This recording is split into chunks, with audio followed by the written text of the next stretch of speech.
আমরা যারা নির্বাচনের জন্য কথা বলছি, বিচারের জন্য কথা বলছি না।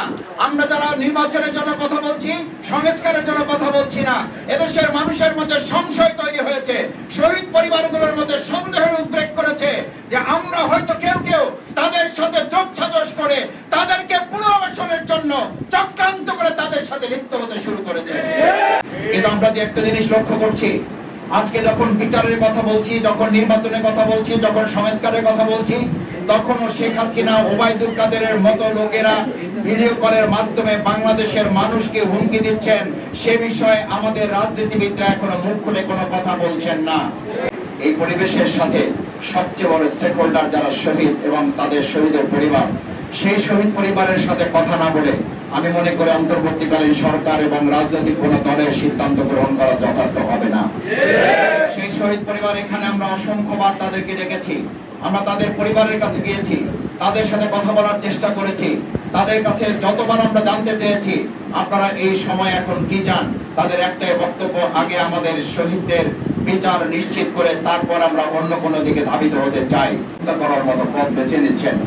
তাদের পাশে যখন আমরা দাঁড়িয়ে তাদের সর্বোচ্চ সহযোগিতা আমরা এখনো করতে পারছি না, সেই সময় যদি আমরা অন্য কোনো বিষয়ে নিজেদেরকে ফোকাস করে দেশের মানুষকে অন্য কোনো দিকে ধাবিত করি, এটাই শহীদ, আহত, বঙ্গত্ব বরণকারীদের সাথে প্রতারণা ছাড়া আর কিছু হতে পারে না। সম্মানিত ভাই এবং বন্ধুগণ, প্রধান অতিথি বক্তব্য রাখবেন। আমি শুধু দুটো কথা বলে আমার কথা সংক্ষেপে শেষ করতে চাই। বাংলাদেশের আজকের এই প্রেক্ষাপট যেটি আমরা সবাই জনগণ মিলে উপভোগ করছি, রাজনৈতিক সংস্কৃতিতে সুন্দর একটা পরিবেশ আমরা এখন পাচ্ছি। দেশের মানুষের মধ্যে সন্দেহ সংশয় তৈরি হচ্ছে, তাদেরকে কথা বলার জন্য হয়তো আমরাও তাদেরকে কেউ কেউ উস্কে দিচ্ছি কিনা। এবং বন্ধুগণ, বাংলাদেশের এই প্রেক্ষাপটে শহীদ পরিবারের আজকে দোয়ার সবচেয়ে বড় কাজ হবে তাদের শহীদদের এই গুলি করা যে সমস্ত সন্ত্রাসী, তাদের অধিকাংশদেরকে গ্রেফতার করা যায় নাই, তারা এখনো বাংলাদেশে বিভিন্ন অনাধিকারে অবস্থান করছেন।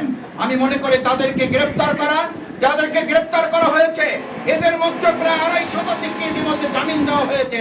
আমাদের দেশের জনগণ জানতে চায় তারা কিসের ভিত্তিতে এখনো গ্রেফতার হতে শুরুই করলো না, তারা জামিন পেয়ে যাচ্ছেন।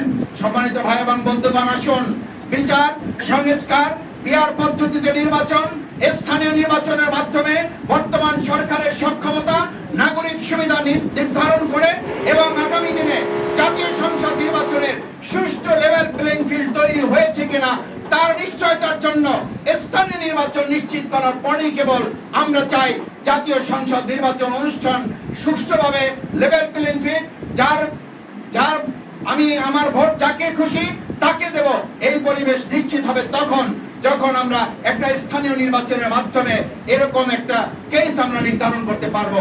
আমি আমাদের ভাই এবং বন্ধুদের অনুরোধ করতে চাই, দেশের জনগণের সাথে কাঁধে কাঁধ মিলিয়ে আমরা আগামী দিনে সেই পরিবেশ নিশ্চিত হলেই কেবলমাত্র আমাদের জনগণের একটা সুষ্ঠু নির্বাচন আমরা উপহার দেব, সেই প্রত্যাশা ব্যক্ত করে এ পর্যায়ে সংক্ষেপে কথা বলার জন্য অনুরোধ করছি আমাদের আজকের অনুষ্ঠানের সম্মানিত বিশেষ অতিথি, বাংলাদেশ জামাত ইসলামী কেন্দ্রীয় কর্মপরিষদের অন্যতম সদস্য, ঢাকা মহানগরী দক্ষিণ জামাতের সংগ্রামী নায়েবে আমির, জননেতা জনাব অ্যাডভোকেট ডক্টর হেলাল উদ্দিন।